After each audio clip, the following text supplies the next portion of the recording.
Hello everyone and welcome back to Math Board Master. আৰম্ভ কৰো আমাৰ আজিৰ সেশনটো। তো আজিৰ সেশনটো হ'ব এটা প্ৰেক্টিস সেশন। তো আমি আমাৰ যোনটো কমপ্লেক্স নাম্বাৰৰ মডুলাস বা অ্যাবসলিউট ভ্যালু বুলি কওঁ তাৰে ওপৰতে কেইটামান আমি প্ৰেক্টিস প্ৰবলেম সলভ কৰিম। Okay, questionটো দিছে given a complex number such that z multiplied to 2x square plus 1 হৈছে equals to x plus iota whole square where x is a real number. আমাক কৈছে mod z কি হ'ব? Okay, তো এইটো হৈছে আমাক দিছে এটা এনেকা এটা ইকুৱেশ্যন এটা দিছে বাট ইয়াতে আমাক মডুলাছ অফ জেড ওলাব দিছে বাট এই ইকুৱেশ্যনটোৰ পৰা আমি জেডটো উলিয়াই ল'ব পাৰিম জেড হ'ব x plus iota whole square x plus iota whole square divided by 2x square plus 1 okay এতিয়া যিহেতু আমাক মডুলাছ অফ জেড ওলাব দিছে তো আমি কি ক'ম বোথ ছাইড মডুলাছ লগাই দিম অ'কে এতিয়া মডুলাছৰটো এটা প্ৰপাৰ্টি আছে তো আমি ইয়াক এনেকাকৈ লিখিব পাৰিম modulus of x plus iota whole square divided by your absolute value বেলেগকৈ separately ওলাই divided by absolute value of 2x square plus 1 আমি separately এনেকা কৰি ল'ব পাৰোঁ okay তো এতিয়া 2x square plus 1 হৈছে এটা কি real number because ইয়াতে কোনো আইঅ'টাই নাই তো এতিয়া যদি এটা real number আমি absolute value লওঁ সেইটো ঘূৰি পকি আমাক কি দিব 2x square plus 1 ই দিব ইয়াতে কোনো problem নাই however এতিয়া numeratorত আছে আমাৰ modulus of x plus iota whole square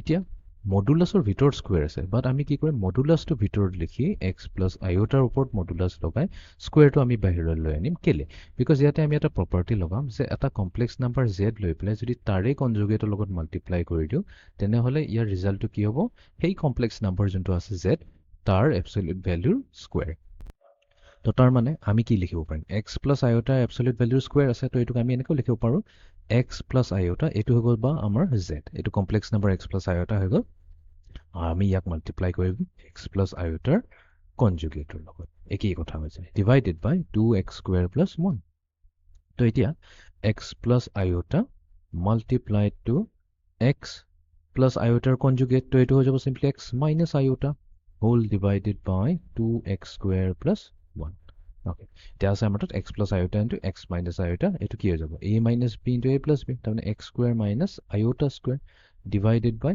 2x square plus 1 এতিয়া আইঅ'টা স্কুৱেৰ যেহেতু হৈছে নেগেটিভ 1 তো আমাৰ ফাইনেল ৰিজাল্টটো কি হ'ব x স্কুৱেৰ মাইনাছ নেগেটিভ 1 তাৰমানে কি পাম x square plus 1 divided by 2x square plus 1 এতিয়া যদি চাওঁ আমাৰ এ বি চি ডি ইয়াতে অপশ্যন চি লগত মেটচ হৈ আছে তো আমি কি কৰিম অপশ্যন চিটো দি চেক কৰি ল'ম অ'কে এতিয়া আমি যাওঁ নেক্সট কুৱেশ্যনটোলৈ তো ইয়াতে z1 and z2 দুটা কমপ্লেক্স নাম্বাৰ দি আছে আমাক সুধিছে what is the modulus of the complex number z1 plus z2 okay তো প্ৰথমতে আমি কি কৰিম z1ক z2 লগত এড কৰি দিম তো এতিয়া z1 হৈছে 3 প্লাছ 2 আইঅ'টা আৰু ইফালে z2 হৈছে 1 মাইনাছ আইঅ'টা এতিয়া দুইটাকে যদি আমি এড কৰি দিওঁ চ' 3 প্লাছ 1 হৈ যাব বিকজ ৰিয়েল পাৰ্ট এড হৈ পেলাই আমাক কি দিব 4 দিব কাম 4 চ' এইটো হ'ব ইকুৱেলছ টু 4 প্লাছ 2 আইঅ'টা মাইনাছ আইঅ'টা কি হৈ যাব চিম্পলি আইঅ'টা হৈ গ'ল তো 4 প্লাছ আইঅ'টা পালোঁ এতিয়া আমাক এইটো উলিয়াব দিয়া নাই আমাক কি কৈছে এইটোৰ এবছলিউট ভেলুটো উলিয়াব দিছে মানে 4 প্লাছ আইঅ'টাৰ এবছলিউট ভেলু তো এইটো কি হ'ব স্কুৱেৰ ৰুট অফ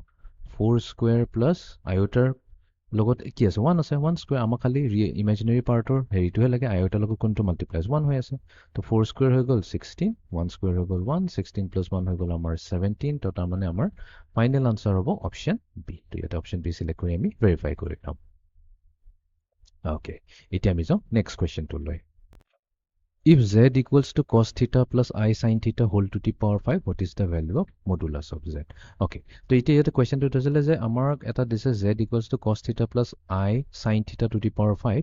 অলটো আমি টপিকটো কৰা নাই এইটো এটা ইণ্টাৰেষ্টিং কুৱেশ্যন হয় ইয়াতে আমি এটা ল লগাই পেলাই আমি ক'ম যে cos theta plus I sin theta জেগাত আমি কি লিখিব পাৰোঁ cos এই যোনটো 5 আছে এইটো থিটা লগত মাল্টিপ্লাই হ'ব চিম্পলি হৈ যাব 5 থিটা প্লাছ আইঅ'টা sin থিটা জেগাত হৈ যাব sin 5 থিটা তো এইটো হৈ গ'ল আমাৰ z তো এইটোৰ পৰা আমি এইটো লিখিব পাৰোঁ এতিয়া আমাক কৈছে মড z কি হ'ব মড z কি হ'ব মড z হ'ব এতিয়া কি হ'ব স্কুৱেৰ ৰুট অফ এতিয়া ৰিয়েল পাৰ্ট হৈছে কোসাইন স্কুৱেৰ থিটা তাৰমানে কোসাইন স্কুৱেৰ 5 থিটা আৰু ইফালে ইমেজিনেৰী পাৰ্ট কি আছে sin 5 থিটা তাৰমানে আমি ল'ম sin স্কুৱেৰ 5 থিটা এতিয়া থিটাটো চাব নালাগে আমি জাষ্ট চালে হ'ল যে কোসাইন স্কুৱেৰ প্লাছ sin স্কুৱেৰটো কি হয় এই দুটা এংগল যদি ইকুৱেল থাকে তেনে ইয়াৰ ভেলু সদায় হয় ইকুৱেলছ টু 1 তো স্কুৱেৰ ৰুট অফ 1 কি হ'ব 1 হ'ব তাৰমানে আমাৰ অপশ্যন এটো ইয়াতে কাৰেক্ট হ'ব অপশ্যন এ লৈ আমি জেগা এই চিলেক্ট কৰি আমি ভেৰিফাই কৰি ল'ম অ'কে এতিয়া আমি যাওঁ ফাইনেল কুৱেশ্যনটোলৈ So ইয়াতে কৈছে let z be a complex number such as z is not equals to 0. এটা complex number যাৰ value to 0 নহয়।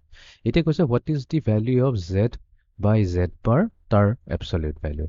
Okay, ইয়াৰ কাৰণে আমি এটা property apply কৰিব লাগিব যে z1 divided by z2. ঠিক আছে, এটা complex number z1 আছে তাক z2 ৰে divide কৰিলো।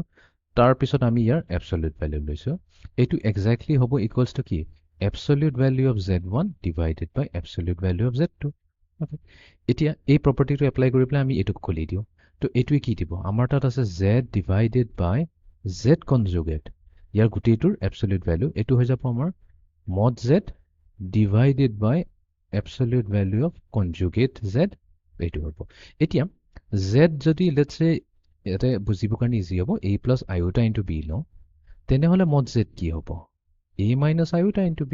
বাট আমি যদি mod z ওলাওঁ, mod z ওলালে আমাৰ কি হ'ব? Square root of a square plus b square ওলাব। আৰু মডুলাছ অফ z কনজুগেট যদি লওঁ তেনেহ'লে কি হ'ব? Square root of a square plus minus b whole square আহিব। বাট এইটোতো ঘূৰি পকি কি দিব? Square root of a square plus b স্কুৱেৰটো আহিলে। তো ইয়াৰ পৰাতো আমি এটা কথা ক'ব পাৰোঁ যে mod z লওঁ বা জেডৰ কনজুগেটৰ এবছলিউট ভ্যালু লওঁ, দুইটাৰে এবছলিউট ভ্যালু সেম টু সেম হয়। তো তাৰমানে কি নিউমাৰেটৰ এণ্ড ডিনমিনেটৰ এক্সাক্টলি সেম হয়। তো দুটা কেনচেল হৈ পেলাই আমাক কি দিব? 1 দিব। তো ইয়াতে অপশ্যন চি আমাৰ ফাইনেল আনচাৰ হ'ব। অ'কে, চি চিলেক্ট কৰি আমি ভেৰিফাই কৰি লওঁ। অ'কে, তো এইটো আছিলে আমাৰ আজিৰ কুইজ ছেশ্যনটো, য'ত আমি শিকিলোঁ কমপ্লেক্স নম্বৰৰ কেইটামান মডুলাছ ওলাবৰ কাৰণে। So' see you in the next session. Thank U.